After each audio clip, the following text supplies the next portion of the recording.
ارشاد ہوتا ہے کہ ہم پل صراط سے، پل صراط اسے کہتے ہیں کہ جو جہنم کے درمیان واقع ہے، یعنی جہنم کے اوپر نہیں ہے کہ جیسے دریا کے اوپر پل ہو، نہیں، بلکہ دریا میں غرق ایک پل کی مانند ہے۔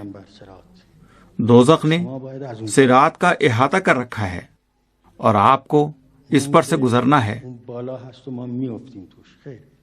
ایسا نہیں ہے کہ پل صراط اوپر بنا ہوا ہے اور ہم اس پر سے نیچے گریں گے، نہیں، بیچ میں ہے۔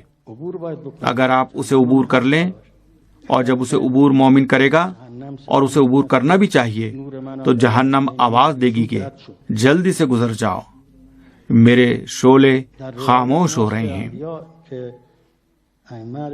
اور روایتوں میں ہے کہ انبیاء علیہ السلام اور ائمہ علیہ السلام فرمائیں گے کہ یہ حدیث انہی اولیاء کے بارے میں ہے کہ وہ کہیں گے کہ ہم پل صراط سے گزر گئے اس وقت جب جہنم بجھی ہوئی تھی۔ جہنم کے شعلے خاموش اس وقت ہوتے ہیں کہ جب انانیت پر ہم غلبہ پا لیں۔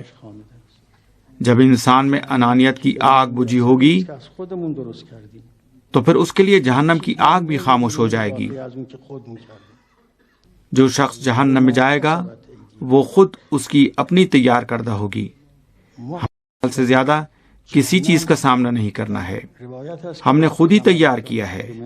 روایت میں ہے کہ پیغمبر اسلام صلی اللہ علیہ وآلہ وسلم جب معراج پر گئے تو آپ نے دیکھا کہ بہشت میں کچھ فرشتے کام میں مشغول تھے، لیکن کبھی ہاتھ روک لیتے تھے اور کبھی کام شروع کر دیتے تھے۔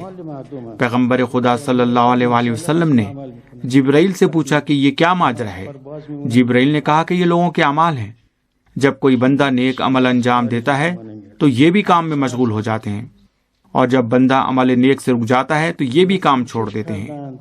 کوئی چیز الگ سے یا تم پر مسلط نہیں کی گئی ہے، جو کچھ ہے وہ تمہاری ذات سے ہے۔ خداوند عالم نے انبیاء علیہ السلام اسی لیے بھیجے تاکہ لوگوں کو جہنم سے نجات دلائیں۔ تمام انبیاء علیہ السلام اسی لیے مبعوث کیے گئے تاکہ لوگوں کو گمراہی سے نجات دلائیں۔